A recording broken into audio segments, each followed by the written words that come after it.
Everyone. आज हमारी basic की फर्स्ट क्लास है। बहुत ही इम्पोर्टेंट क्लास है ये। इसमें हम आज क्या डिस्कस करेंगे? Post office act of 2023।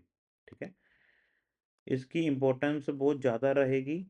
ठीक है, इसको प्लीज़ आप पूरे ध्यान से सुनना। मैं आपको point by point, point two point पूरा इसको डिस्कस करूँगा। ठीक है, अ, इसमें इसमें कोई भी एग्ज़ाम, डिपार्टमेंटल एग्ज़ाम होगा, ठीक है, उसमें इस एक्ट की बहुत ज़्यादा इम्पोर्टेंस रहेगी। पहले तो मैं आपको ये बताना चाहता हूँ। ठीक है, अब हम डिस्कस करेंगे इस एक्ट के बारे में। अब देखो, ये act, the following act of parliament received the assent of the president. इस एक्ट को, मतलब इस को प्रेसिडेंट की असेंट कब मिली है, मंजूरी कब मिली है? 24 दिसंबर 2023। इस डेट बहुत ही इंपॉर्टेंट डेट है ये, 24 दिसंबर 2023। ये 1 मार्क क्वेश्चन आपको ये बन सकता है। देखो, पूरे एग्जामिनेशन में कुछ कुछ ही डेट्स होती हैं जो बहुत ज़्यादा इंपॉर्टेंट होती हैं। ठीक है, बहुत इंपॉर्टेंट होती हैं। उनमें से एक इंपॉर्टेंट रहेगी 24 दिसंबर 2023, जिसमें ये पोस्ट ऑफिस एक्ट 2023 पास किया गया था। ठीक है, प्रेसिडेंट में जिसकी परसेंट हुई थी। अब देखो, मैं इसके बारे में थोड़ा सा बताना चाहता हूँ, ब्रीफ बताना चाहता हूँ। अब जो देखो, सबसे पहले बिल पार्लियामेंट में इंट्रोड्यूस किया जाता है। पार्लियामेंट जब इस बिल को मंजूरी दे देती है तो ये बिल प्रेसिडेंट के पास सिग्नेचर के लिए जाता है। अगर जब वो प्रेसिडेंट इस बिल पे सिग्नेचर कर देते हैं, ठीक है, असेंट दे देते हैं अपनी, तो ये बिल एक्ट में कन्वर्ट हो जाता है। ठीक है, ओके, ये होता है। अब हम देखेंगे पोस्ट ऑफिस एक्ट 2023 के बारे में। सबसे पहले इसमें क्या ब्रीफ नॉलेज दी गई है। इसमें क्या आएगा? एन एक्ट, जो ये एक्ट है, एक्ट को हम लॉ भी कह सकते हैं। ठीक है, an act to consolidate amend the law relating to the post office in India. Post office, भारत में सारे पोस्ट ऑफिस को लेकर जो भी कानून बनेगा, उसको सारा कंसोलिडेट इस एक्ट में, इस लॉ में किया गया है। ठीक है, टू प्रोवाइड फॉर मैटर, उसके पोस्ट ऑफिस के कोई भी मैटर्स को लेकर, ठीक है, कनेक्टेड, जो सीधा उसको कनेक्ट करते हैं या इंसिडेंटल कनेक्ट होते हैं, ठीक है, उसको लेकर जो भी सारा कानून होंगे वो इस एक्ट में बताए जाएंगे। Okay, be it enacted by parliament in the 74th year of republic of India as follow. ठीक है, रिपब्लिक ऑफ इंडिया के 74th ईयर में इस एक्ट को एनेक्टेड किया गया है। ठीक है, सबसे पहले हमारे पास सेक्शन है। फर्स्ट सेक्शन क्या कहता है? फर्स्ट सेक्शन का सब सेक्शन 1 क्या कहता है? दिस एक्ट में be called the post office act. जो ये एक्ट को, जो ये कानून को कहा जाएगा, क्या कहा जाएगा? पोस्ट ऑफिस एक्ट ऑफ 2023 कहा जाएगा। ठीक है, उसका टाइटल है, ये सिंपल है, कुछ भी नहीं है। It shall come into force on such date as the central government में by notification in the official gazette appoint. ठीक है, ये एक्ट जब सेंट्रल गवर्नमेंट ऑफिशियल गजट में नोटिफाई कर देंगे तो ये इस कानून को उस डेट से मान्यता दी जाएगी। ठीक है, in this act unless the context otherwise require. इस एक्ट में कुछ जनरल डेफिनेशंस दी गई हैं, वो जनरली इसको इस रूप से माना जाए। अगर कोई एक्सेप्शन होती है तो उसको उस अकॉर्डिंगली उसको इंटरप्रेट किया जाए। ठीक है, अब फर्स्ट डेफिनेशन में हम क्या देखेंगे? डायरेक्टर जनरल के बारे में। डायरेक्टर जनरल कौन होंगे? Director general of postal services appointed by the central government and include any officer authorized by the central government to perform the duties of the director general। ठीक है, अब देखो, ये इंपॉर्टेंट पॉइंट क्वेश्चन बन सकता है इसमें। जो डायरेक्टर जनरल होंगे वो किसके द्वारा अपॉइंट किए जाएंगे? सेंट्रल गवर्नमेंट के द्वारा अपॉइंट किए जाएंगे। ठीक है, और मैं थोड़ा सा ब्रीफ आपको ये बताना चाहता हूँ। सेंट्रल गवर्नमेंट, सेंट्रल गवर्नमेंट क्या होता है? प्राइम मिनिस्टर और कैबिनेट। ओके, और एक पार्लियामेंट होती है। पार्लियामेंट में क्या जाता है? Lok Sabha, Rajya Sabha and president. ठीक है, अब जो हमारा पार्लियामेंट्री सिस्टम है उसमें क्या होता है? जो प्राइम मिनिस्टर होंगे और कैबिनेट होंगे वो लोकसभा या राज्यसभा के मेंबर होंगे ही होंगे। ठीक है, अब इसमें क्या आएगा? अब हम जो डिस्कस कर रहे थे, डायरेक्टर जनरल को अपॉइंट कौन करेगा? Central government. ठीक है, इनके द्वारा अपॉइंट किए जाएंगे। अब नेक्स्ट डेफिनेशन है हमारी आइटम। आइटम क्या होगी? मीन्स एनी इंडिविजुअल आइटम, ठीक है, कोई भी एक item which the post office accepts, post office लेता है फॉर प्रोवाइडिंग सर्विसेज। ठीक है, अब इसका क्या मतलब हुआ? हम इससे पहले हम सिंगल आइटम को क्या कहते थे? आर्टिकल। ठीक है, अब हम क्या कहेंगे? आइटम। कोई भी ऐसी आइटम जो पोस्ट ऑफिस में आई है जिसपे हमने कोई सर्विसेज देनी है। जैसे कोई मैं बात कर लूँ, कस्टमर आपके पास आता है अपना लेटर लेके, वो कहता है मैंने रजिस्टर्ड लेटर करवानी है। अब इस लेटर को क्या कहा जाएगा? ठीक है, आइटम। पहले हम इसको क्या कहते थे? आर्टिकल। ठीक है, नंबर ऑफ आर्टिकल्स। अब हम कहेंगे नंबर ऑफ आइटम्स। ठीक है, नेक्स्ट है हमारे पास notification. Means notification published in the official gazette. Official gazette में जो भी गवर्नमेंट नोटिफाई करेगी उसको हम नोटिफिकेशन कहेंगे, कुछ नहीं है। Post office. अब देखो पोस्ट ऑफिस की डेफिनेशन क्या रहेगी? Means the department of post. Department of post को पोस्ट ऑफिस कहा जाएगा। और इसमें क्या क्या आएगा? Every house, building, room, place और any other asset used by the post office for providing any service. Post office अपनी सर्विस प्रोवाइड करते हुए कोई भी ऐसी चीज या कोई भी ऐसी असेट्स यूज करता है। ठीक है, कोई भी ऐसा घर यूज करता है, बिल्डिंग यूज करता है, रूम यूज करता है, प्लेस यूज करता है, उन सभी को पोस्ट ऑफिस कहा जाएगा। ठीक है, सिंपल टर्म्स में मैं बात करूं तो इसमें क्या होगा? जैसे जीडीएस हैं जो अपना डिवाइस यूज करते हैं, मोबाइल फोन, उस डिवाइस में वो कोई भी कस्टमर उनके पास आता है, उनका अकाउंट खोलते हैं, सब कुछ करते हैं। मीन्स ये डिवाइस सर्विस प्रोवाइड कर रहा है पोस्ट ऑफिस को लेकर। ठीक है, इसको भी पोस्ट ऑफिस कहा जाएगा। ठीक है, सिंपली मैं इस बात को बताने की कोशिश कर रहा था। अब हम देखो आगे हैं प्रेस्क्राइब। अब मीन्स क्या हुआ कि पोस्ट ऑफिस का दायरा, उसके डेफिनेशन का दायरा इंक्रीज हो गया। ठीक है, आप अकेली बिल्डिंग या कुछ भी रूम को नहीं कह सकते पोस्ट ऑफिस। कोई भी ऐसा डिवाइस जिससे पोस्ट ऑफिस सर्विस प्रोवाइड कर रहा है उसको भी पोस्ट ऑफिस कहा जाएगा। Prescribe means prescribed by rules, prescribed by rules made under this act. इस एक्ट के अकॉर्डिंगली जो रूल्स बने हैं उसमें जो प्रेस्क्राइब किया गया है उसको हम प्रेस्क्राइब कहेंगे। And the expression prescribe shall be constructed accordingly. ठीक है, इसमें क्या है? अब देखो क्या होता है, मैंने जो पहले आपको डिस्कस किया था, बिल। बिल के बाद एक्ट बनता है। ठीक है, इस एक्ट के प्रोविजंस को यूज करके रूल्स बनते हैं। ठीक है, इस रूल्स और एक्ट के प्रोविजंस को यूज करके रेगुलेशंस बनती हैं। ठीक है, अब इस में जो भी प्रेस्क्राइब किया जाएगा, इस एक्ट को यूज करके जो रूल्स बने उसमें जो भी प्रेस्क्राइब किया जाएगा उसको हम प्रेस्क्राइब मानेंगे। ठीक है, रेगुलेशंस मींस क्या हुआ? Mean the regulation made under this act. इस एक्ट के अंडर जो भी रेगुलेशन बनाए जाएंगे उसको हम रेगुलेशंस कहेंगे। ठीक है, अब आप थोड़ा सा ब्रीफ देख लो। मैं आपको ये बताना चाहता हूँ, जो अब देखो एक्ट बनाया था प्रेसिडेंट की असेंट से, बिल पास करना किया था प्रेसिडेंट ने। ठीक है, उसके बाद रूल्स बने इस एक्ट के प्रोविजंस को यूज करके, वो कौन बनाएगा? Central government. आगे हम डिस्कस करेंगे, हल्का सा सुन लो आप। ठीक है, उसके बाद रेगुलेशंस बनेंगे, वो कौन बनाएंगे? डायरेक्टर जनरल बनाएंगे। ठीक है, थर्ड हमारा सेक्शन क्या कहता है? ठीक है, उसमें सब सेक्शन वन हमारा क्या कहता है? The post office shall provide such service as central government may prescribe. अब देखो ये इंपॉर्टेंट है, जो पोस्ट ऑफिस है, ठीक है, वो सर्विस प्रोवाइड करेगा जो सेंट्रल गवर्नमेंट प्रेस्क्राइब करेंगे।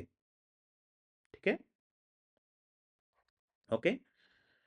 अब सेकंड नेक्स्ट है हमारा director general may make regulations. जो रेगुलेशंस की बात मैंने यहाँ पे की थी वो कौन बनाएंगे? डायरेक्टर जनरल बनाएंगे। ठीक है, इन रिस्पेक्ट ऑफ, किस रिस्पेक्ट में? In activities necessary to provide services refer to in subsection one. अब सबसेक्शन वन में जो भी सर्विसेज की बात की जा रही है उनमें उसको लेकर कोई भी ऐसी एक्टिविटी जिसकी जरूरत है टू प्रोवाइड सर्विसेज को लेकर, उसको उसके रिगार्डिंग कौन रेगुलेशंस बनाएंगे? डायरेक्टर जनरल बनाएंगे। ठीक है, और आगे क्या क्या कर सकते हैं वो? टू फिक्स चार्जेस, उसके चार्जेस को फिक्स कर सकते हैं। And the terms and condition, उसकी टर्म्स एंड कंडीशन को लेकर, उस सर्विसेज को लेकर वो रेगुलेशंस बना सकते हैं। कौन? डायरेक्टर जनरल बना सकते हैं। ठीक है, आगे फर्दर है, any service provide by the post office shall be subject to any other law for the time being in force. अब ये कुछ भी नहीं है, जो भी पोस्ट ऑफिस सर्विस प्रोवाइड करेगा, उस जिस समय वो प्रोवाइड करेगा, उस समय अगर कोई भी और कानून है, उसको देखते हुए ही उस चीज़ को शुरू किया जाए, ठीक है? मीन्स कोई भी सर्विस ऐसी नहीं इश्यू मतलब कोई भी ऐसी सर्विस नहीं प्रोवाइड करेगा पोस्ट ऑफिस जो किसी रूल को वायलेट कर रही है, ठीक है? आगे है हमारा 4th सेक्शन है, the post office shall have the exclusive privilege of issuing postage stamp. ये बहुत ही इंपॉर्टेंट है। उसमें क्या है, अब इसमें क्या बताया जा रहा है, पोस्ट ऑफिस के पास एक्सक्लूसिव राइट हैं पोस्टेज स्टैम्प इशू करने के। सिर्फ पोस्ट ऑफिस के पास ही राइट्स हैं, उसके अलावा कोई भी पोस्टेज स्टैम्प इशू नहीं कर सकता, ठीक है? इससे पहले जो 1898 का एक्ट था, पोस्ट ऑफिस एक्ट ऑफ 1898, उसमें मीन्स इस कानून ने पोस्ट ऑफिस को दो प्रिविलेज दी हुई थी। प्रिविलेज होता है कि उन पे अधिकार, ठीक है? उनको क्या अधिकार दिए गए थे, सिर्फ उनके पास ही प्रिविलेज है, उसके अलावा कोई भी नहीं वो काम कर सकता। एक तो था स्टैम्प्स की प्रिविलेज, और दूसरी थी पोस्टल ऑपरेशंस को लेकर। मीन्स कोई भी डाक को एक जगह से दूसरी जगह पे लेके जाना है, कोई भी इसके ऑपरेशंस को लेकर एक्सक्लूसिव राइट्स किसके थे, पोस्ट ऑफिस के, ठीक है? अब ये जो 2023 का जो एक्ट है, उसमें सिर्फ पोस्ट ऑफिस के पास स्टैम्प्स को इशू करने के प्रिविलेज हैं। पोस्टल ऑपरेशंस को लेकर उनके प्रिविलेज खत्म हो गए हैं, ठीक है? आगे है, अब जो ये and the director general may make regulation, director general regulations बना सकते हैं relating to the supply sale of postage stamp and postal stationery. इस जो पोस्टल स्टैम्प्स की बात की जा रही है, उसको देखो उसके रिगार्डिंग रेगुलेशंस कौन बनाएंगे, डायरेक्टर जनरल। उस रेगुलेशन में क्या होगा, किस तरह उस पोस्टेज स्टैम्प की सप्लाई होगी, ठीक है? किस तरह सेल की जाएगी, उसके रिगार्डिंग रेगुलेशंस डायरेक्टर जनरल बनाएंगे, ठीक है? उस और पोस्टल स्टेशनरी के रिगार्डिंग भी। अब देखो, पोस्टल स्टैम्प्स और पोस्टल स्टेशनरी के बारे में थोड़ी डेफिनेशन है। पोस्टल स्टैम्प्स में क्या जाता है, any stamp provided by the central government. अब देखो, सेंट्रल गवर्नमेंट स्टैम्प्स को प्रोवाइड करेगी, ठीक है ना? Means stamp provided by the central government के द्वारा प्रोवाइड की जाएगी इन एनी फॉर्म, किसी भी फॉर्म में हो सकती है वो, फिजिकल या digital, for denoting sum payable in respect of such services provided by the post office as may be prescribed and included stamped affixed printed embossed embedded impressed or otherwise indicated in an item, ठीक है? मतलब इसमें सभी कुछ आ गया। कोई भी ऐसी चीज जो जिससे वो पैसा रिकवर किया जाएगा जो सर्विस पोस्ट ऑफिस ने दी है, ठीक है, उसको पोस्टेज स्टैम्प किया जाएगा। अब आगे टर्म है हमारी पोस्टल स्टेशनरी। पोस्टल स्टेशनरी में क्या जाता है, कोई भी स्टेशनरी जो पोस्ट ऑफिस के द्वारा इशू की गई है, such as envelope, letter card, post card bearing impressed imprinted stamps और encrypted encryptions indicating that some payable in respect of a service provided by the post office has been prepaid, ठीक है? ये कुछ भी नहीं है। सारी स्टेशनरी पोस्टेज स्टैम्प्स को छोड़कर कोई भी ऐसी चीज़ इनवेलप है, लेटर कार्ड है, पोस्ट कार्ड है, या कोई भी ऐसी लेटर है जिस पे स्टैम्प्स लगी हुई है, उसको हम पोस्टल स्टेशनरी कहेंगे। आगे फर्दर है हमारा सेक्शन 5 है, central government may prescribe standard for addressing on the item, address identifier and use of post codes, ठीक है?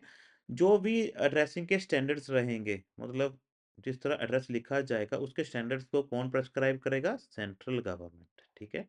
साथ ही साथ वो एड्रेस आइडेंटिफायर्स के बारे में भी मतलब स्टैंडर्ड्स बताएंगे, ठीक है? और किस तरह पोस्ट कोड यूज किए जाएंगे। पोस्ट कोड देखो, एक तरह से एक कंसेप्ट, नया कंसेप्ट पोस्ट ऑफिस में आया है, इसके बारे में हम डिस्कस करेंगे आगे। देखो, अब देखो पोस्ट कोड के बारे में क्या है, means a series of digit, ठीक है? डिजिट्स में कोई अ, मतलब नंबर होगा, ठीक है? लेटर्स में होगा या डिजिटल कोड में होगा या इनके सभी का कॉम्बिनेशन होगा, जो क्या डिनोट करेगा, कोई भी एरिया को, किसी पर्टिकुलर एरिया को डिनोट कर सकता है, मींस उसके एड्रेस को डिनोट कर सकता है, या पर्टिकुलर लोकेशन को डिनोट कर सकता है। मीन जैसे हम देखें, अब देखो गूगल मैप में आप देखते हो ना, आपकी एक जियो लोकेशन आती है। जियो लोकेशन आपको वो क्या होती है, पर्टिकुलर जिस लोकेशन पे आप खड़े हो ना, उसको वो डिफाइन करती है कि आप इस जगह पे खड़े हो, ठीक है? मीन्स क्या हुआ, इसका क्या सिग्निफिकेंस क्या रहता है, अगर कोई आर्टिकल सेंडर के थ्रू कोई आर्टिकल सेंड किया जाता है एड्रेसी को, ठीक है? तो सिंपली ये आर्टिकल अगर उस जियो लोकेशन है हमारे पास, तो ये आर्टिकल विदाउट एनी इंटरप्ट यहाँ पे पहुँच जाएगा। बहुत फ़ास्ट जाएगा ये, ठीक है? ये कांसेप्ट का मतलब यही है, ठीक है? अब देखो इसमें क्या लिखा गया है in this section post code means a series of digit letter digital code और a combination of letter digit letter or digital code used to identify a geographical area or location and the ease the process of sorting जिससे sorting अच्छी तरह हो रही है delivery of item and for other purposes जिससे other purpose solve हो रहे हैं ठीक है आगे है द सेंट्रल गवर्नमेंट में make rules to give effect to arrange made with any foreign country or territory for service provided by the post office between India and other foreign country or territory अब देखो जो अब central government के पास ही rules बनाने की power है अगर कोई पोस्ट ऑफिस का को काम को लेकर किसी और कंट्री के साथ फॉरेन कंट्री के साथ कोई भी ऐसा एग्रीमेंट करना है ठीक है उसकी पावर किसके पास है सेंट्रल गवर्नमेंट के पास है नेक्स्ट क्या है हमारा every person who avails a service provided by the post office shall be liable to pay the charges in respect of such services अब देखो क्या है इसमें कुछ भी नहीं है इसमें यह बताया गया है अगर कोई पर्सन है जिसने पोस्ट ऑफिस के थ्रू सर्विस ली है उसको उस सर्विस के लिए उनको उस पे उसको कोई चार्ज देना पड़ेगा ठीक है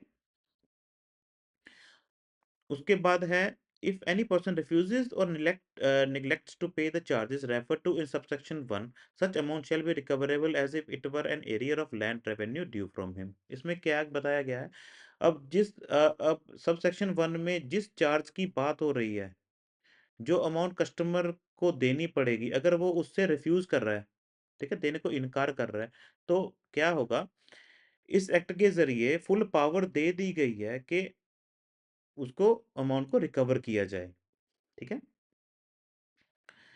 आगे है हमारा the central government may prescribe the condition for denoting the official marks on item to be used as prima facie evidence of the fact so denoted अब देखो ये कुछ भी नहीं है सिंपल मैं आपको एक एग्जांपल से समझाता हूँ अगर देखो एक आइटम है रजिस्टर्ड लेटर किसी पोस्टमैन के पास आई है ठीक है डिलीवर होने के लिए एड्रेसी इसको रिसीव करता है ठीक है अगर एड्रेसी उस आर्टिकल को मैं एक सिनेरियो के बारे में बात कर रहा हूँ अगर आइटम को वो एड्रेसी रिफ्यूज कर देता है तो पोस्टमैन क्या लिखता है इस पे रिफ्यूज्ड ठीक है मीन्स ये एक तरह से ऑफिशियल मार्क हो गया ये जो सेंट्रल गवर्नमेंट ने प्रेस्क्राइब किया हुआ है अगर उस आइटम आइटम पे रिफ्यूज लिखा गया तो उसका मतलब क्या रहेगा ठीक है अब ये उसकी मान्यता पूरी फुल रहेगी अगर मीन्स क्या हुआ प्राइमा फेसी अगर कोई पर्सन है इस आर्टिकल को देखता है वो देखते सर इसको क्या मानेगा रिफ्यूज्ड उसकी मान्यता पूरी रहेगी ठीक है इसको इसमें यही लिखा गया है सेंट्रल गवर्नमेंट प्रेस्क्राइब करेगी उस कंडीशंस को जो ऑफिशियल मार्क देखते हुए क्या माना जाए ठीक है आगे 9th सेक्शन है हमारा द सेंट्रल गवर्नमेंट में by notification empower any officer किसी भी ऑफिसर को एम्पावर कर सकते हैं to cause any item in course of transmission by post to be intercepted open detained in the interest of security of the state friendly relations with the foreign state public order emergency or public safety or upon the occurrence of any contravention of any of the provisions of this act और any other law for the time being in force अब इसमें कुछ भी नहीं है simple ये बताया गया है देखो सेंट्रल गवर्नमेंट एक नोटिफाई जारी करेंगे उसमें उस नोटिफाई में किसी भी ऑफिसर को ये पावर दे सकते हैं कोई भी आर्टिकल जो रास्ते में कोई भी आर्टिकल है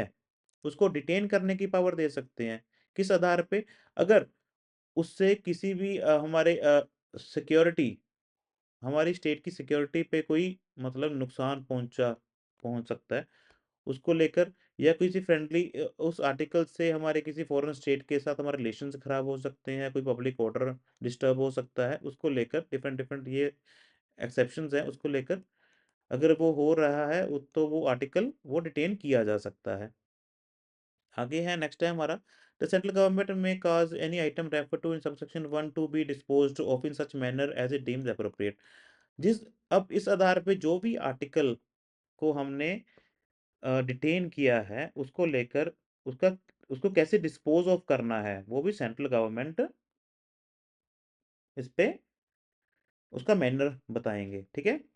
द सेंट्रल गवर्नमेंट में by notification empower any officer of the post office to deliver an item, ठीक है, डिलीवर करने के लिए एम्पावर कर सकते हैं किस चीज को लेकर, received from within and beyond the limits of India and record to contain any liable to duty और which is suspected to contain any prohibited item to such custom authority or any other authority as may be specified in the said notification, ठीक है। And such custom authority or any other authority shall deal with such item in accordance with the provisions of any law for the time being in force। अब देखो, इसमें बिल्कुल ही simple बताया गया है, ठीक है। इसमें क्या बताया गया है, सेंट्रल गवर्नमेंट एक नोटिफाई जारी करेंगे, उस नोटिफाई में किसी भी ऑफिसर को एम्पावर किया जा सकता है, किसके लिए, अगर कोई भी आइटम आइटम है इंडिया में बुक होती है, ठीक है, हुई है, या कोई फॉरेन कंट्री से इंडिया में आई है, अगर उस आइटम पे कोई कस्टम ड्यूटी लग सकती है, या कोई ये प्रोहिबिटेड आइटम है, इस आइटम को उठा के ये ऑफिसर कस्टम अथॉरिटी को दे सकता है, या फिर किसी और अथॉरिटी जो ये नोटिफाई में बताई गई है उसको ये दे सकता है, ठीक है। इसके बारे में यही बताया गया है। आगे है, note with standing anything in any law any other law for the time being in force, ठीक है। ये बहुत ही ज़्यादा पावरफुल वर्ड है ये। The post office shall not incur any liability except such liability as may be prescribed with regard to a service provided by the post office। अब देखो इसमें इसकी इस वर्ड इस सेक्शन की पावर को समझना, इसमें क्या बताया गया है, इसमें ये बताया गया है, देखो इस पोस्ट ऑफिस एक्ट के प्रोविजंस को यूज करके अगर कोई भी सर्विस पोस्ट ऑफिस देता है, ठीक है, इस प्रोविजंस को यूज करके मीन एग्जैक्टली इस प्रोविजंस को यूज करके कोई भी सर्विस पोस्ट ऑफिस देता है, इस सर्विस को देने से कोई भी पोस्ट ऑफिस पे कोई भी लायबिलिटी आ जाती है, ठीक है, बाहर आ जाता है, तो क्या होगा, इसको हम ये समझेंगे, मीन्स इस पे कोई भी लायबिलिटी आती है ना, तो वो लायबिलिटी नलीफाई हो जाएगी, कोई भी लायबिलिटी पोस्ट ऑफिस पे नहीं मानी जाएगी। मीन्स क्या होगा, देखो लायबिलिटी को कौन डिफाइन करेगा, अगर कोई और लॉ है, अगर कोई और कानून है, अगर वो कानून इस काम को करते हुए ये कहता है कि इस ये करने से लायबिलिटी पैदा हो जाती है, तो इसमें तो ये हो गया ना, अब तो कॉन्ट्राडिक्शन पैदा हो गई। देखो, ये कानून कहता है ये करने से कोई भी लायबिलिटी नहीं आएगी, ये कानून कहता है ये करने से लायबिलिटी आएगी, तो क्या होगा, अब पोस्ट ऑफिस के एक्ट को पूरी पावर मिल गई है, इस दोनों में ये एक्ट प्रिवेल करेगा, ठीक है, ये एक्ट प्रिवेल करेगा, नॉट विथ स्टैंडिंग एनीथिंग, हर चीज को छोड़ दो, सिर्फ पोस्ट ऑफिस का एक्ट उसको प्रिवेल करेगा, इसका मतलब यही है।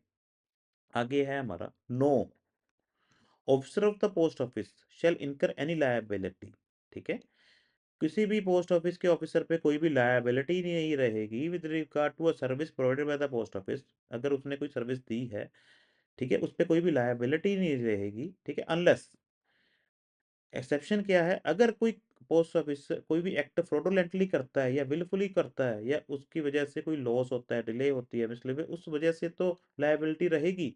अगर किसी ऑफिसर ने ईमानदारी से काम किया है तो उस पर कोई भी लायबिलिटी नहीं रहेगी, ठीक है। अब नेक्स्ट है हमारा 11th सेक्शन है, द सेंट्रल गवर्नमेंट में by notification authorise either absolutely or subject to conditions the director general to exercise any of the power conferred upon the central government by this act other than the power to make rules। अब देखो, ये question घुमा फिरा कर अगर question डालना चाहे तो एग्जामिनर आपको क्वेश्चन डाल सकता है, मैं पहले आपको समझाता हूँ ये है क्या है। अब देखो, अब हमने बात की जो एक्ट है, इस एक्ट में सेंट्रल गवर्नमेंट को कुछ पावर्स दी गई हैं, ठीक है, पावर किस तरह की, मैं से एक की बात करूं, इस एक्ट में रूल्स कौन बनाएगा, बनाएगा सेंट्रल गवर्नमेंट बनाएगा, ठीक है, या कोई भी ऐसी चीज है जैसे इंडिया की पोस्ट ऑफिस को लेकर फॉरेन कंट्री से कोई भी ऐसी अंडरस्टैंडिंग होनी है, कोई भी ऐसा होना है, तो उसको कौन करेगा, सेंट्रल गवर्नमेंट करेगा, ठीक है। अब सेंट्रल गवर्नमेंट जो डायरेक्टर जनरल हैं उनको अपनी पावर फुल पावर्स भी दे सकते हैं या उस पावर पे कोई भी कंडीशन लगा सकते हैं, ठीक है, डायरेक्टर जनरल को एम्पावर कर सकते हैं वो काम करने के लिए, ठीक है? कौन-सा काम नहीं दे सकते? रूल्स को छोड़ के और कोई भी काम जो सेंट्रल गवर्नमेंट पे पावर्स दी गई हैं, वो अपनी डायरेक्टर जनरल को ट्रांसफ़र कर सकते हैं, ठीक है? इसमें यही बताया गया है। नेक्स्ट है हमारा द सेंट्रल गवर्नमेंट में by notification make rules for carry out the provisions of this act. अब देखो ये क्या है जो मैंने पहले बताया था, इसको 12th पॉइंट बता रहा है। सेंट्रल गवर्नमेंट रूल्स बनाएंगे इस एक्ट को लेकर, जो मैंने बताया था एक्ट, एक्ट से रूल्स बनते हैं, ठीक है? एक्ट पार्लियामेंट के द्वारा बनता है, रूल सेंट्रल गवर्नमेंट बनाएंगे, ये सेक्शन कह रहा है। और जो रेगुलेशंस है जो हमने पहले पढ़ लिया वो कौन बनाएगा? डायरेक्टर जनरल, ठीक है? आगे है हमारा द डायरेक्टर जनरल में with the prior approval of the central government, central government की प्रायर अप्रूवल से क्या बनाएंगे? मेक रेगुलेशंस बनाएंगे for carry out the provisions of this act. इस एक्ट में जो भी प्रोविजंस दिए गए हैं उसको लेकर रेगुलेशंस कौन बनाएंगे? Director general with the prior approval of the central government, ठीक है? नेक्स्ट है हमारा एवरी रूल और regulation made under this act shall be lead.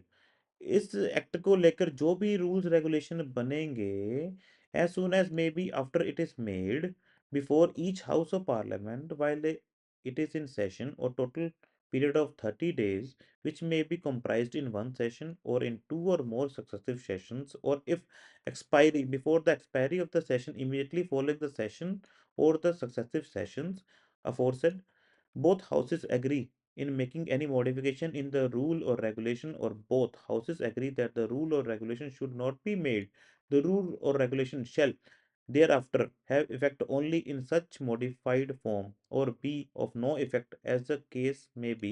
So, however, that any such modification or annulment shall be without prejudice to the validity of anything previously done under the rule or regulation। अब देखो ये इतने बड़े इतना जो paragraph है इसमें क्या लिखा गया है? इसमें कुछ भी नहीं है, सिंपल है।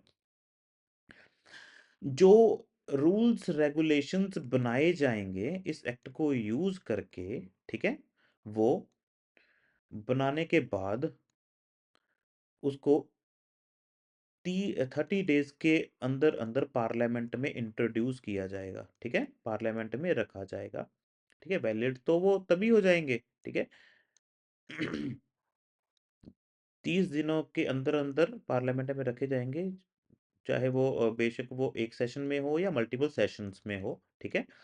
आगे है हमारा उसके बाद ये जो ये सेक्शन है ये बता रहा है इन बिटवीन अगर देखो मतलब मैं थोड़ा-सा और डिफाइन करता हूँ, अगर पार्लियामेंट इस दौरान इस समय में कोई भी इस रूल और रेगुलेशन में कोई भी ऐसा अपनी मतलब मैं कहना चाहता हूँ कि उसको नकार देता है, कोई भी ऐसे रूल या रेगुलेशन को नकार देता है, तो वो एक्ट की मान्यता रद्द हो जाएगी। मगर इन बिटवीन अगर कोई भी इस रूल को या रेगुलेशन को यूज़ करके कोई भी काम किया गया, उसकी वैलिडिटी पूरी फुल रहेगी। आगे वो नहीं हो सकता। आगे पार्लियामेंट की अगर पार्लियामेंट ने उसको एक्ट को नक उस रूल या रेगुलेशन को नकार दिया, पर्टिकुलर रूल को नकार दिया, तो उसके आगे वो कोई भी कार्य नहीं किया जा सकता। मगर उसको यूज़ करके अगर पहले कोई काम किया गया है, उसकी वैलिडिटी पूरी फुल रहेगी। इसमें ये बताया गया है। ठीक है? आगे है हमारा if any difficulty arises in giving effect to the provisions of this act. अगर इस एक्ट को यूज करके कोई भी डिफिकल्टी आती है द सेंट्रल गवर्नमेंट में by notification on the official gazette make such provisions not inconsistent with the provisions of this act as appear it to be necessary और expedient for removing the difficulty, वो central government इसको दूर कर देंगे। provided that no order shall be made under this section after the expiry of 2 years from the date of commencement of this act। इस act के commencement के 2 साल के बाद कोई भी ऐसा ऑर्डर नहीं निकाला जा सकता, ठीक है? आगे है हमारा every order made under this section shall be laid as soon as may be after it is made before each house of the parliament। ठीक है? जब भी ये ऑर्डर निकाले जाएंगे तो पार्लियामेंट में इसको रखना पड़ेगा। आगे है हमारा लास्ट सेक्शन क्या कहता है इस एक्ट का? The post office act 1898 is hereby repealed. जो इससे इसके पहले जो एक्ट था हमारा 1898 उसको रिपील किया गया है, उसको खत्म किया गया है, ठीक है? ये एक्ट अब प्रिवेल करेगा, वो एक्ट खत्म हो गया। उसके बाद क्या है, note with standing the repeal of act by sub section 1, इस सेक्शन को लेकर जो जो ये एक्ट के रिपील किया गया है, all rules notification order made or proposed to have been made under the Post Office Act of 1898 shall, in so far as they relate to matters for which provisions is made under this act and are not inconsistent therewith, be deemed to have been made under this act and shall continue in force unless until they are suspended by any rule or notification or order made under this act। अब देखो इसमें कुछ भी नहीं है, means क्या है, अब देखो पोस्ट पे इससे पहले कौन सा एक्ट था, 1898 का, उस प्रोविजंस को यूज करके कोई भी ऐसी चीज की गई, ठीक है। अब हमारे पास 2023 का एक्ट आ गया, ठीक है। अब सब कुछ चलेगा पोस्ट ऑफिस में, जो भी सर्विसेज चलेंगी इस एक्ट को यूज करके चलेंगी। इससे पहले जो भी कुछ हो गया उसकी मान्यता तो फुल रहेगी ना, उसको आप खत्म नहीं कर सकते, उसकी मान्यता फुल रहेगी, ठीक है। हाँ, अगर आने वाले समय में इस चीज को लेकर कोई रोक लग जाती है तो तब से ये नहीं माना जाएगा, अदरवाइज इसकी वैलिडिटी पूरी फुल रहेगी, ठीक है। इसमें यही है। अब देखो हम आज हमने पूरा टॉपिक कवर कर लिया, जो कि बहुत इम्पोर्टेंट टॉपिक था। ये आपको एग्जामिनेशन पॉइंट ऑफ व्यू से तो इम्पोर्टेंट है ही है, ठीक है। इससे और इसके अलावा पैरेलली मैं देखूं, इससे आपकी नॉलेज बहुत एनहेंस हो सकती है, ठीक है। मीन्स ये फंडामेंटल रूल है, ठीक है। मैं आशा करता हूँ आप सभी को इसके बारे में फुल फुल डिटेल आपको अच्छी लगी होगी, और मैं आने वाले समय में इसका एक पीडीएफ भी तैयार करके आपको बताऊंगा, जिसमें आप इन शॉर्ट कैसे आप at the time of examination आप इसको कैसे इजीली रिकैप कर सकते हो। Thank you, thank you very much. Please be in touch with us. Thanks.